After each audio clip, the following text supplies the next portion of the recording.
43 games for 2022, all ranked on a tier list. Nimble Thor put this list together and I took a look at the video and I'm going to share with you if I agree with his recommendations or if I don't. First on the list is Xeno Command, a really nice style strategy game and one that has that retro style look. I personally love these kinds of games. I'm also big into tower defense games and things like that of that nature. So this would directly fit into something that I would kind of resonate with, something that I would like.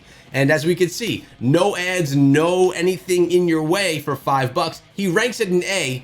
I have to agree, Echo approved. Moving into Catalyst Black, a game that I spent a ton of time playing back when it was in beta. Basically for this game, you are playing as a shooter top down, but you could turn into a god or a beast basically to protect. He gives this a C rating because of monetization reasons, but I still think it's a better game than a C rating. I think that they did a really nice job with the game and I would probably disagree there. So this one is not Echo approved. Gunfire Reborn. I absolutely love this game based on how it looks and how it plays. It legit gives me that look of Borderlands. You feel like you're playing Borderlands when you're playing this game. It literally looks nearly identical, but a mobile version of it. So if you ever want to play Borderlands or a game like it on mobile, you'd play this one. S tier, yes, I completely agree. The game is epic. Moving on to the next recommendation, Road Redemption, another one that's been pretty popular amongst people this year. It's obviously a motorcycle racing style game, but where you can get a little bit aggressive and you can go fight people along the way. An A tier, I think that's fair. Next up is Watcher Chronicles, a platformer style game with that definite retro feel. If you're into something that is this classic looking and a platformer, it's one that would be pretty good for you. Let's see his rating, a B tier. Again, Echo approved, I think that's fair. Pawnbarian, a chess-style dungeon crawler game, deck builder, as he says. I don't know. I wouldn't be a personal huge fan of this one. I do like chess. I do like action RPGs, but does this fit? He gives it an A. I would probably have to disagree with that one. Moving on to Neo No Kuni Cross Worlds, an MMORPG style game that has a lot going on. It gives me that World of Warcraft feel when playing, and it definitely has that look as well. Giving it an F tier. F tier is pretty brutal, but hey, if the game's got nothing going for it, all right. I'd probably go low like a C, but an F for him. Dungeons of Dreadrock, another one of these puzzler style games, again with that Zelda style feel of we talked about in previous videos. He's giving this one an A tier. I agree with that. And Streets of Rage 4, yes, this brings the classic Streets of Rage to us here on mobile in an updated version. Nice graphics, it looks good, it plays well, easy to use controls. I would give this one a high ranking on a tier list of my own, probably like an A tier. Where does he rank it?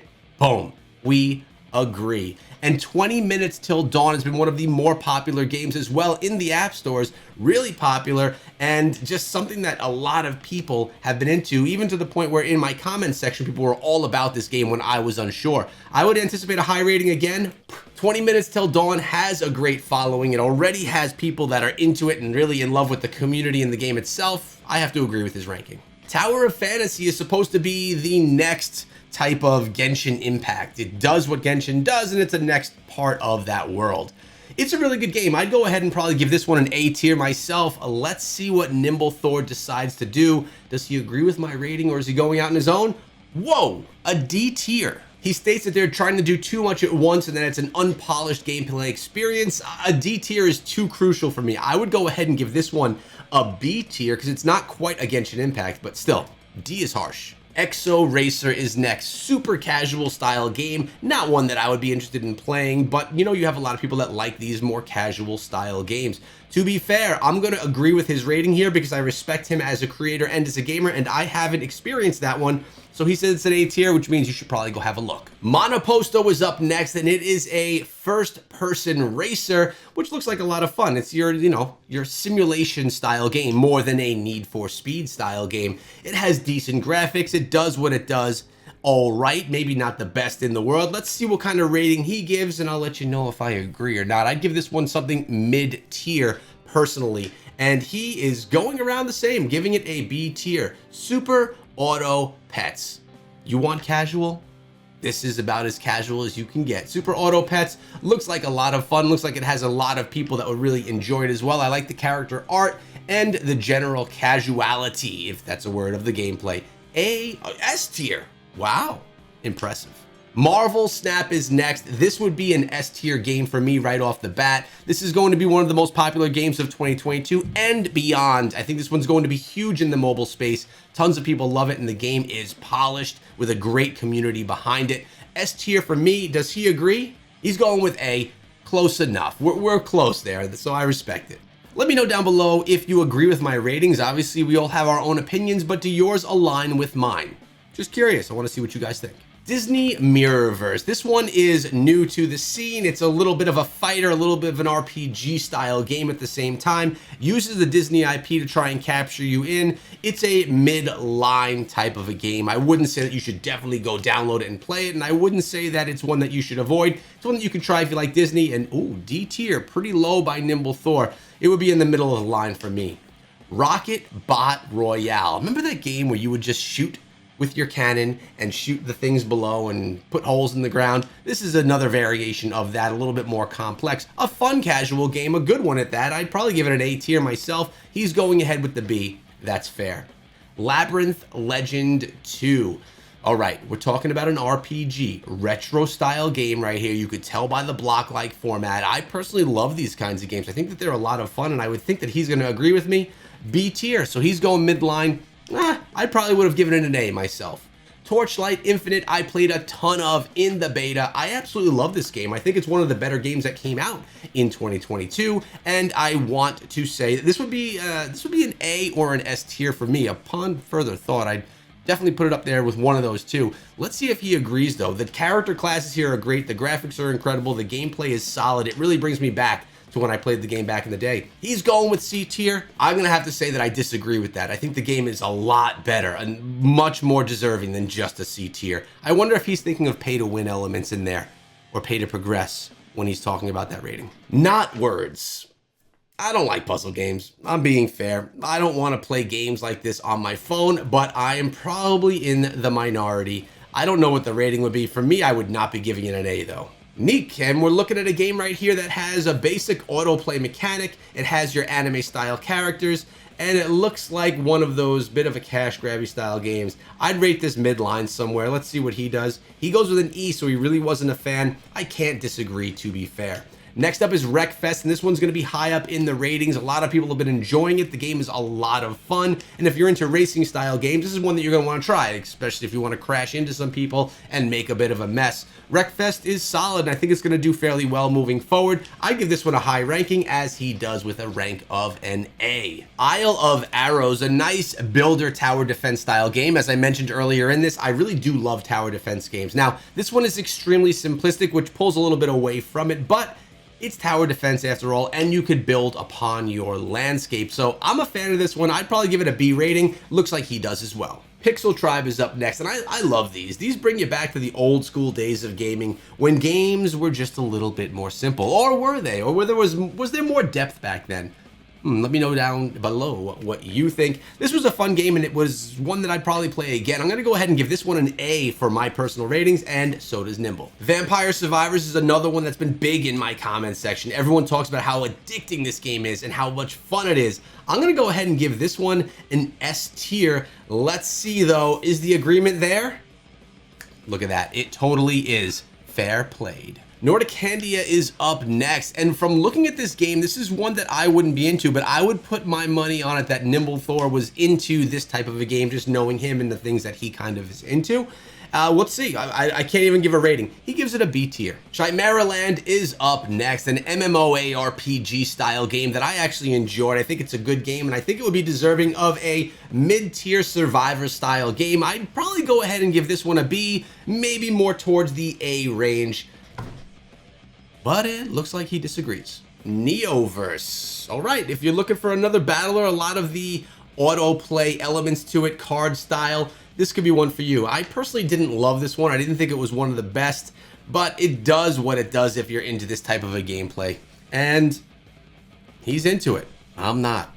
Supercell, oh man, Boom Beach Frontlines. This game's a lot of fun. It was a little too casual for me, and I'm someone that loves Supercell games, but Frontlines was one that I played a lot in the beta, had fun with it, but again, it was just too casual. You had to hold down your little positions before the opponents could get them for a certain amount of time. Decent game, will probably do well if it's Supercell. He gives it a C. I'd have to agree. Phobies is up next, and let's be honest, guys, this is one that I am not familiar with. I haven't played it, so right now I'm going to educate myself on this game as well, because hey, I haven't played every single game. So let's see what Nimble Thor thought of this one, and if it's a recommendation that he would give.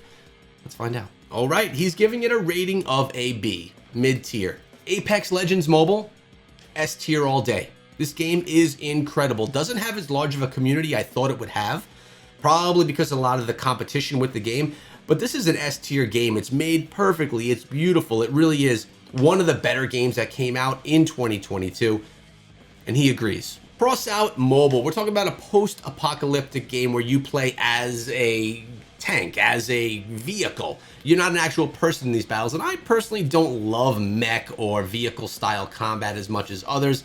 The game is all right. I would probably give it a C tier just based on my own personal thoughts. He goes with the D. He didn't like it even more than I did.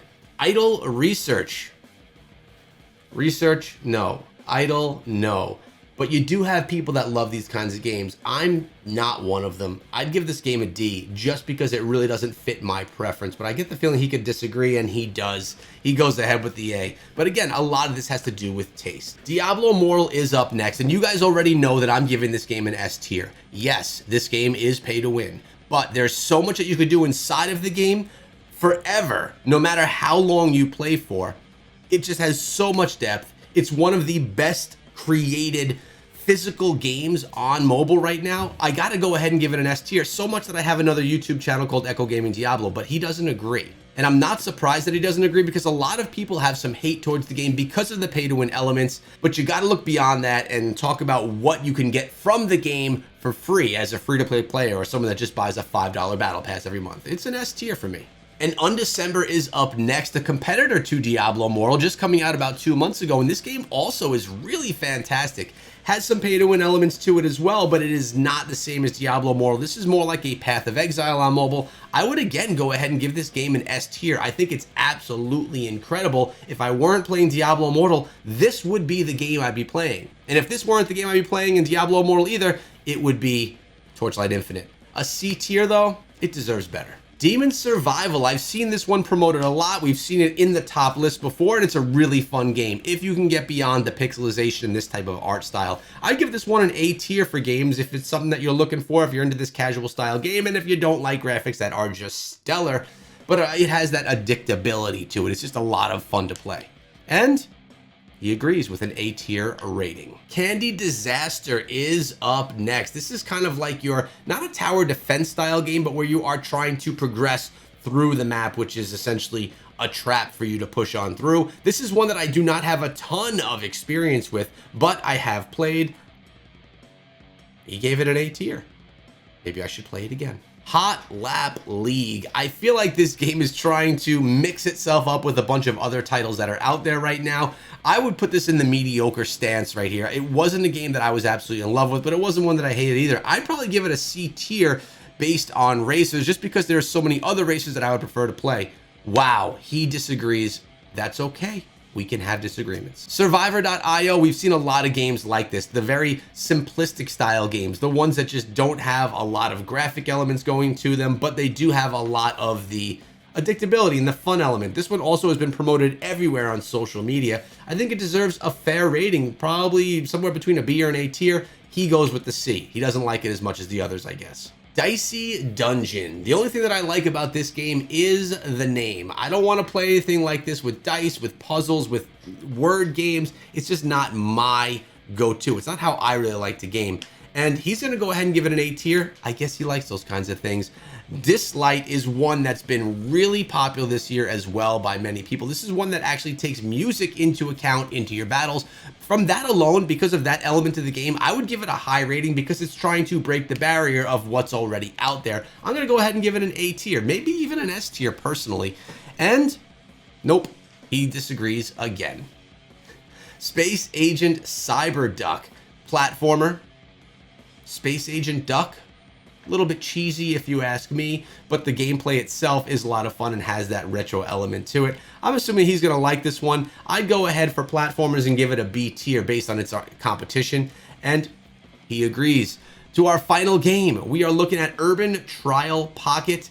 It's okay. It's like a sight bike with better graphics and worse gameplay. It's a decent game, but not one that I would want to go ahead and play extensively. It's fair enough. What do you guys think? I'd give it a mid-range score. I'm also not big into racers, so there's that type of thing. What's you give it?